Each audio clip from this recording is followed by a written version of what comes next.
Alright guys, so I know cardio can be boring for a lot of people, and even for me, I get so bored doing it sometimes. So I'm going to show you how to make it go by a little bit faster, and that's by doing a mix of steady state, low intensity cardio and some fast intervals. Alright, so I like to start with a nice and easy incline walk for about 5 minutes to get my heart rate up and to get things going.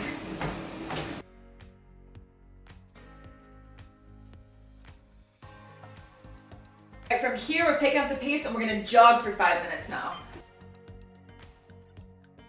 Alright, now we're doing 10 rounds of 30-second sprint with a 20-second rest. I'm still counting the time on the rest because my heart rate is still elevated.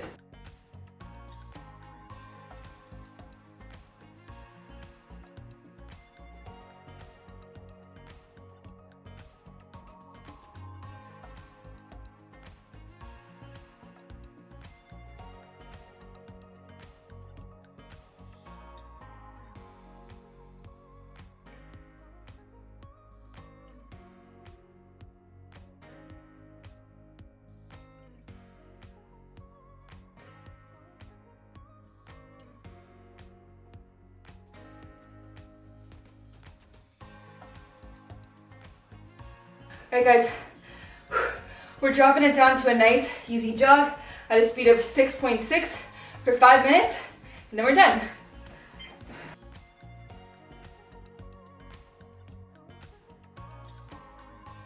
Alright, so a common question that I get all the time is whether to do Liss, low intensity steady state cardio, or Hiit, high intensity interval training. So out of breath still. So what is low intensity cardio? Low intensity cardio is anything keeping your heart rate at around 40 to 60% of maximum effort. For example, incline walking, like what I just did for the first 5 minutes. Low intensity cardio is also a little bit safer. For example, if you have any type of knee problems, lower back issues, neck issues, you might not want to be doing all out sprints. You might want to stick to a safer option and do some low intensity cardio, get your sweat going, get the blood flow going, and stick to a safer option without running the risk of getting injured. Liss is an aerobic activity. It's done for an extended period of time. It's great for cardio health, blood flow, circulation, and it's actually shown recently to be amazing for fat loss. And it's something that you can do every day. For example, Hiit you cannot do every day. You're going to it's going to be really hard. With Liss, use the fat stored in your body as a primary source of energy instead of glycogen. And if you're a beginner, Liss is great.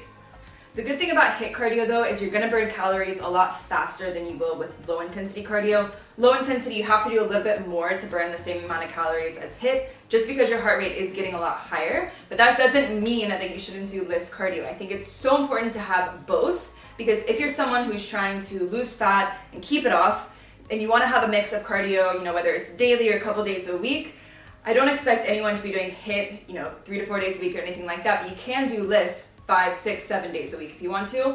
So I would definitely pair the two up and keep them both as part of your routine. As far as getting bored, I like to mix them both in a routine, just because if I'm doing steady state Liss cardio, I get so bored and it's very easy to kind of like zone out and be like, all right, screw this, I'm done. If you mix in some Hiit, it kind of gives you a goal to aim for, and you want to get faster, you want to kind of like beat your speed, and it's fun. And at least in my opinion, it's fun. So I love mixing the two, and I think it's so much more enjoyable that way, and it makes cardio go by a lot faster. And I guess kind of the last thing I want to mention, I feel like there's so many things I have to say about these two things, and I can't think of everything right now, but the last thing that I kind of want to mention is that if you're only doing Liss, your body adapts really quick. So if you're only doing steady state cardio, you got to switch it up in order to grow. You have to keep pushing yourself in order to grow. So that's when you need to add in some intervals, even if it's just like 3 intervals, like 3 sprints.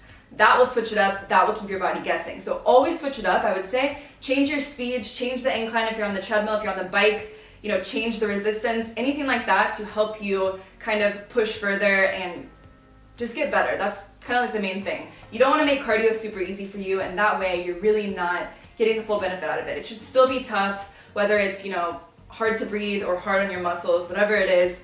You always want to make it challenging, and that's kind of the goal. But do a mixture, that's what I would say, and just, do what you like. Do whatever. It doesn't have to be the treadmill. You can do the bike, elliptical, you can jump rope. Whatever you want to do for cardio, do it, make it count, and get to work.